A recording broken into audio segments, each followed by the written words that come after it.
George, you're welcome. Thank you for joining us this afternoon. Much. It's my pleasure always to be with you. Great. Now, George, with figures like Nasir El-Rufai, no small figure, leaving the APC and Jandor stepping away from the PDP, do you think this signals deeper issues within party leadership, or is it more about personal ambition and internal disputes? I think both come to play, because I think you would realize that a lot of people join political movements for two key reasons, either for selfish, self-preservation, opportunity, or on the other spectrum, to serve the country as patriots. So if you are coming in from a patriotic point of view, you pick a platform based on an ideology that you support, or that you adhere to, or that you agree with, and a style of leadership that you like to promote. And so when there's a problem within that context, and you find that you cannot find expression for your patriotism, just like the way people leave organizations, people will leave the parties. On the other hand, you have those who essentially it's all about getting what they want. So if they can't get what they want on a platform, they will look for a low-hanging fruit to be able to express the same opportunity. So usually those are the two equilibriums that people swing between. And given the loss of key members like Attahiru, Bafarawa, and also Jandor, do you believe these defections will significantly impact voter sentiment, particularly in states where certain parties have traditional are specifically dominated? I think one of the challenges we have in the political spectrum across all 19 parties and all the parties beforehand is the tendency to not carry the electorate along in our pursuits, ambitions, and our promotion of whatever it is that we want to achieve for the people through the political platforms. Now, if the people, for example, have a particular desire, and you look for a party that has the capacity to deliver according to what the people want, then at that point, your personal ambition is no longer relevant or important, because at the end of the day, no matter where you move to, people will vote in accordance with the organization that best celebrates what they believe in. And I think that's one of the challenges we have, is that we don't really truly have ideology-based politics in Nigeria.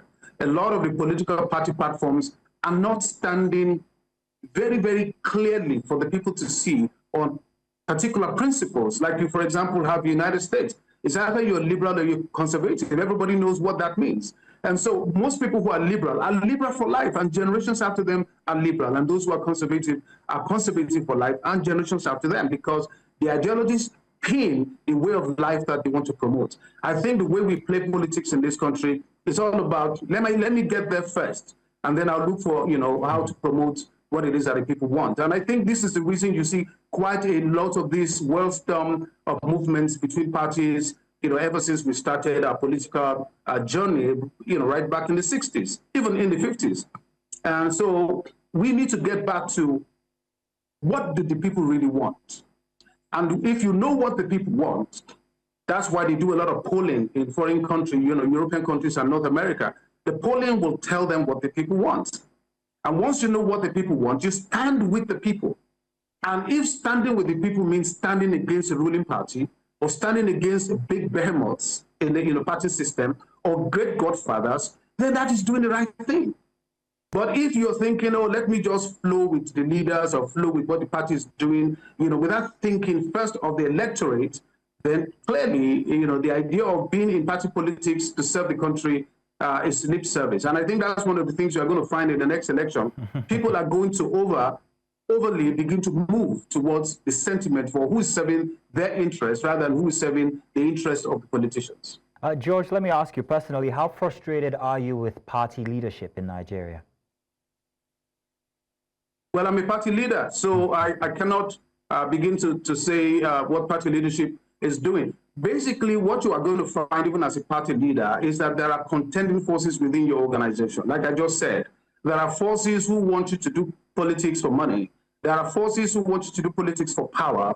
There are forces who want to do politics for service. And as a leader, you are caught between these forces. Some of these forces have louder voices than the others. Some are richer than others. Some are more influential than the others. And that frustrates leadership.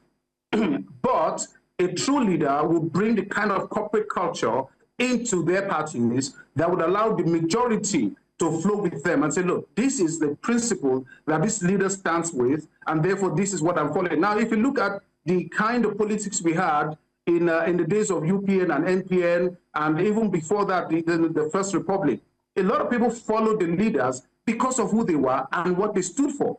They didn't care about the appellation. They didn't know people, if you ask the average Yoruba man in those days, action group, they can't define what it means. But they were able to say the reason we followed Awolowo, followed this person or that person, or Abadu Bello, or, is because of who they were, their character, the integrity, what they believe that they are promoting. And I think that's what we need to get back to, ideology-based leadership, because that's the culture that the party will imbibe, and it will flow to the electorate. They will see it. But if we don't have ideologies, then this is what happens. We just kind of like go round and round, rolling around in a circle of mediocrity, which frustrates the people, and that's why people don't turn out to vote. Mm-hmm. So I asked that question to go into this next one now. Based on the frustration that people might be witnessing or expressing regarding party leadership, how do you think this will shape political campaigns leading up to the 2027 elections? Will the focus shift more toward individual candidates rather than party ideologies? So this is one of the challenges we have. In a lot of instances, candidates don't spend enough of their time and resources helping to build their ideologies within parties. A lot of candidates come into parties purely for electoral purposes. They want to win election. They do not care about the histories of that party. They do not care about the founding principles of the party. Sometimes they don't even care about the structures of these parties. And so they run a very self-centered campaign. And quite a lot of the times, they cannot win with a self-centered campaign because you're going to have a lot of people who like the party but don't like the candidate. Then you're going to have some people who like the candidate but don't like the platform. So now that lack of cohesion between the ambitions of the people that are running for government and the party they stand for actually is the reason a lot of opposition parties are not chipping away from the ruling parties from the history of Nigeria. But the moment cohesion comes, where there is when the chairman of the party speaks and the candidate of the party speaks and all the other people speak, and they are speaking in the same language, and the people understand what they're saying, and they feel they're there for them first, not for their individual ambitions, you're going to see an osmosis. There will be a migration of people towards those kinds of political movements. Clearly, that's one of the things we are trying to do in African Democratic Congress in Lagos State. Create a culture where people feel, look, we're interested in the economics of the state. We're interested in globalization of the state. We're interested in this state moving beyond just one party or one person being in control of all our Commonwealth. We want the people to be part of governance. And I think that's one of the things that is critical for all political leadership to understand. You need to bring the people together. It may take years, it may take decades, but if you really care for the people, you shouldn't be worried about you winning the next election. You should be worried about you getting the party to get what the people want, no matter how long it takes. And I think that's one of the things we need to learn. There's a lot to learn even from foreign countries, and you see how these how these individual candidates integrate themselves into the party, and they carry the party's message. They don't carry their message; they carry the party's message, which means find a party whose message resonates with your own personal principles. The moment you do that, it'll be very easy, and you'll be believable. People will look at you, listen to you, and believe you. But if they feel that the language you're hearing is language of just vote for me, vote for me, vote for me, they'd rather stay at home. And unfortunately, that's the kind of democracy that we seem to be promoting at the moment. We need to work at it, all of us who are in party leadership. So George Ashiru, I want to say thank you very much for joining us this afternoon to give us your opinion on the matter. Thank you.